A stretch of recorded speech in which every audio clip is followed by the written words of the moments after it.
Ever gotten a check made out to you, but you wanted to give it to someone else to cash or deposit? Don't just scribble your signature on the back and hope for the best, because if you don't endorse it the right way, your check might get rejected by the bank. Today, I'm going to show you exactly how to endorse a check to someone else, step by step, so you don't waste time, get rejected, or worse, flagged for fraud. Let's get into it. All right, so what you're trying to do is called a third-party check endorsement. In simple terms, you're signing over a check to someone else so they can cash it or deposit it into their own bank account. Sounds easy, right? Well, not so fast. Not all banks accept third-party checks. And if you don't follow the right steps, your check could be denied at the teller window. Step 1, before anything else, you need to check with the recipient's bank. Not every bank accepts signed over checks. Banks that usually accept third-party checks include some branches of Chase, Bank of America, Wells Fargo, and credit unions, but it depends on the local branch manager's policy.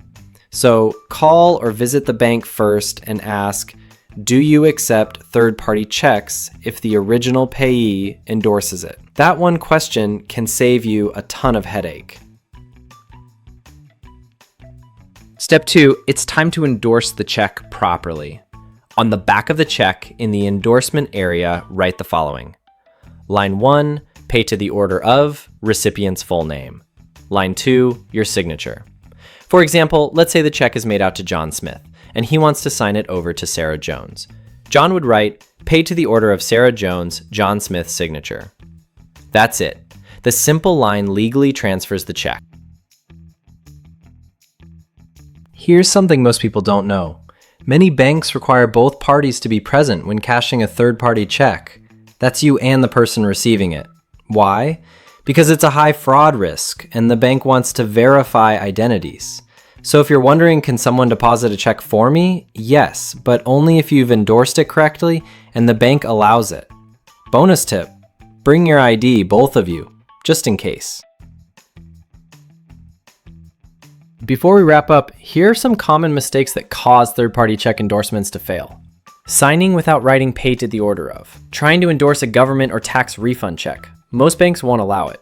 Not checking with the bank first. Giving it to someone with a different name than what you wrote. Avoid these and your check will go through smooth and easy. So to recap, always check if the bank accepts third-party checks. Use the right endorsement format. Pay to the order of the name, then sign. Be ready to show ID and appear in person if needed. Now you know exactly how to endorse a check to someone else without messing it up. If this helped you, hit that like button, subscribe for more easy money tips, and drop a comment below if you've ever had a check rejected. I want to hear your story. Want to learn how to deposit a check using your phone, or what to do if your check is lost or expired? Click the links in the description for my other videos. You don't want to miss it.